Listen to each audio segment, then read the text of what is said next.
Good morning po, Kong Terry, Kong Ace.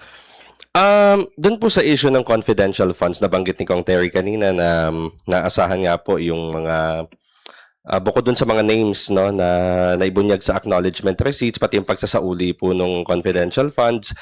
Tingin niyo po ba kapag natalakay na tong confidential funds issue, mas magiging malinaw sa publiko kung ano po ba yung mga kumbaga kasi syempre sa mga nakalipas pong mga statements ng Office of the Vice President, halimbawa kapag sila po ay nakakakuha ng unmodified opinion sa na rating mula sa COA, na kumbaga mas magiging malinaw na yun pong mga rating mula sa COA ay hindi naman talaga nagre-reflect sa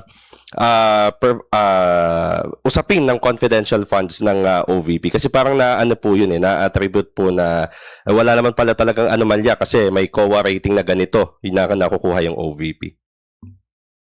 Hindi, ang totoo naman po doon, pwede hong mag-exist yung pong unmodified opinion ng COA, samantalang meron po silang hinaharap na notice of disallowance at finality on the question of confidential funds misuse. So, ibig sabihin, wag ho nating linlangin yung bayan na just because meron kang unmodified opinion, clean slate na yung po isang particular po na opisina. Pwede hong magsabay, umiral ng magkasama yung pong bagay na yan. So, ibig sabihin, pinapasoli pa rin yung pong 448 million kahit po merong sinasabing unmodified opinion over the span of several years yung pong binabanggit nila. So, ibig sabihin, ang pinag-usapan lang naman sa unmodified opinion yung pag-present nung pong financial statements nung pong mga opisina ng pamahalaan. Ibig sabihin, hindi lang po special office yung OVP sa ganyan pong bagay. Maraming mga opisina sa buong burokrasya na nakakakuha ng unmodified opinion but at the same time, meron pong hinaharap na mga notices of disallowance, finality of decision po ng COA proper. So, great na meron pong unmodified opinion, pero tuloy pa rin po na may pinapasoling 448 million personal sa atin pong pangalawang Pangulo. Well, ang pinakamahalaga dito, bukod dun sa unmodified opinion and notice of notice of disallowance, yung pinaka-final decision no ng ating COA. Kasi ito nagpapatunay lamang na may proseso na ginagawa ang Commission on Audit to arrive at a decision on an issue that is of national importance. Bakit? Pera ng taong bayan ito Kailangan patunayan kung ito ba'y nagamit sa tama. Now, siyempre ang opisina ay nagbigay ng kanilang justification. If COA finds the justification lacking, then it goes to the unmodified opinion. Now, if there is a semblance of finality, COA will issue a notice of disallowance. But there's still a way for the agency to submit an appeal until it becomes final. So again, ang pinaka-importante ay yung final. No, ano ba yung final? Sinasabi dun sa final na decision, itong mga period na ito na kung saan ginamit sa confidential funds, isoli nyo itong perang ito. Ito naman sa period na ito, na ginamit nyo rin dyan, isoli nyo ito. And there are still others coming, no, if I'm not mistaken. Marami pa siya marami pang ano. So again, ang what is really important na maintindihan din ng ating mga kababayan, hindi yung unmodified opinion, hindi yung notice of disallowance, kung ano ang final decision ng ating Commission on Audit. Doon natin tingnan. Okay. Last question na lang po. May survey po na lumabas sa social weather stations. Tumaas daw po ng 2 points from 29 to positive 31 ang net satisfaction rating ni Vice President Sara Duterte. Although, the survey was conducted from June 20 to June 29, so prior po na magsimula yung impeachment trial ni VP Sara sa Senate. So, ang question po, do you think after po na masimulan yung impeachment trial, narinig na po yung Article 4 o yung grave threats, magbabago po kaya yung satisfaction ng publiko sa performance ng Vice Presidente? Or in any way, makaka-apekto po ba yon sa rating ni VP considering na nag-umpisa na nga po yung trial? Well, una mo sa lahat, kailangan ho nating balikan yung ibig sabihin ng satisfaction ratings, no? Kasi mahirap na itali po yun doon sa impeachment proceedings.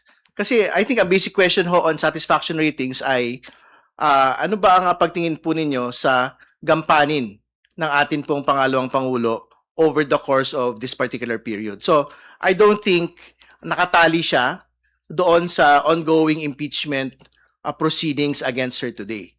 No? Kasi, baka pagka mas pointed yung question, do you actually support the impeachment proceedings against the Vice President? Tingin ko, that is the proper question relating to the impeachment proceedings. No? Kasi, basically, satisfaction ratings are performance ratings.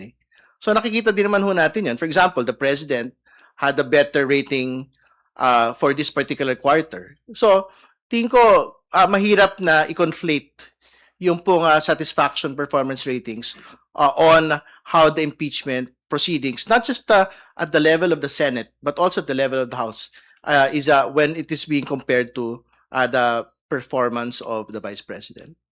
But, sorry, kung trust po yung pag-uusapan, pwedeng bumaba. We have to wait for that trust rating. Pero alam po niyo, there are surveys po kasi relating specifically to public support for the impeachment. So I think that would be the most relevant survey question and survey result. So kung meron po yun, kung tumaas man yun o bumaba, yun po yung may actual impact sa pinag-usapan ho natin on the Vice President and on the impeachment proceeding. Ako dagdagan ko lang yung sinabi ni Kong Terry, no. Na it would be interesting to note, no, in this survey na lumabas na lahat po ng lahat po ng mga mga personalidad na kasama diyan sa survey na yun, ay tumaas po yung kanilang net satisfaction ratings. At itong ang ibig sabihin lamang nito para sa aking personal na opinion ay nakita ng taong bayan na itong mga personalidad na ito ay nagtatrabaho, no? Tatrabaho. And this is quite a good impression that they will leave to the Filipino people. Ngayon, it would also be interesting to see the results. Maybe after the issue of the impeachment has been asked, no? Kasi wala pa naman nagtatanong niya. Ang unang tanong kasi, interesado ba kayong makita o madinig ang impeachment? At 80% ang nagsabing oo. Diba? So, from that particular baseline, then we go, kung nakita na nila ito ngayon, yung after the first article na tapos, siguro it would be also interesting to see kung ano yung magiging resulta. Yan ang aabangan natin. Bernard, your follow-up? Good afternoon, Coms. Yung rating kasi, may mga narrative ngayon yung mga trolls na ang taas ng rating ng next president namin So bakit niyo ituloy yan, yung impeachment? Is that the reason para huwag na ituloy yung impeachment? Well, sa aking palagay, hindi dapat rason. Ang impeachment kasi ay proseso ng accountability At mahalaga ito, kaya nga ito ay nakasaad sa ating saligang batas because hindi pwedeng ibig sabihin kung ikaw ang mataas na opisyal ng gobyerno, kapag ikaw ay gumawa ng mga paglabag sa batas, ay wala ka ng accountability dapat harapin. Kaya hindi dapat tinitingnan itong accountability dahil sa popularity, no? Hindi po ito popularity contest. This is a mechanism that the Constitution guarantees to ensure that the Filipino people will not be shortchanged if and when the officials, the highest official of the country violates certain laws. Ayun lang ang aking pananaw. Kong Terry. Una sa lahat, hindi po pwedeng pagbanggain yung pong survey ratings doon po sa impeachment, katulad na binanggit ko na po kanina.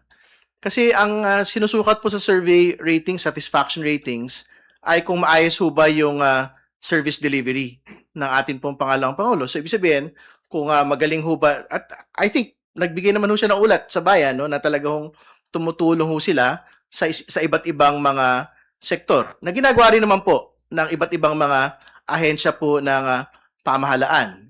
Pero, hindi ibig sabihin nun, hindi siya pwedeng sukatin ng Senate Impeachment Court patungkol doon sa mga paglabag ng konstitusyon at ang mga betrayal of public trust, no, na ginawa po ng ating Pangulo in the past, no. So, congratulations dahil mataas po yung kanyang satisfaction ratings, pero tuloy pa rin po yung impeachment proceedings laban po sa pangalang Pangulo dahil ang pagpapanagot sa kanya ay mas mabigat na usapin kaysa sa kahit ano pa. All right, siguro, Follow before that, Bernard, let us first recognize our guest, the member of the prosecution panel and also acting as a spokesperson for the prosecution team, Attorney Benjamin J. Tolosa Jr. Hello, hello. If I could just also add a quick answer to that. Sabi nga ho ni Kong Ace, no, this is not a popularity contest. It's a constitutional accountability mechanism. Ano? And it would be good to remember what happened during the impeachment trial of the late CJ Corona. No? Matatandaan ho natin, at the start, hindi ho mataas no yung suporta ng publiko dun sa impeachment proceedings. But when they started to see the evidence no, that were presented in the course of the proceedings, the tides change. Kaya nga ho lagi naming hinihingi. No? Wag ho nating pangunahan itong proseso na to. Pinapakiusapan ho natin yung mga kababayan natin no, na subaybayan natin ng mabuti itong impeachment proceedings. Pakinggan at suriin natin lahat ng ebidensya, no? At kung siguro magkakaroon ho ng mga survey tungkol sa bagay na to, it's very premature to do it at this time. Gawin ho natin yan, no? Kapag narinig na ng taong bayan ang malakas na ebidensya. To be fair, hindi lang ng prosecution, pati ng kabilang panig, pag nandyan ang ebidensya, then let's hear their opinion about it. Yun lang ho. a follow-up. Despite this culpable violation of Constitution, betrayal of public trust, corruption, bakit mataas pa rin na rating ni VP Sara? Saan galing? Sa tingin nyo?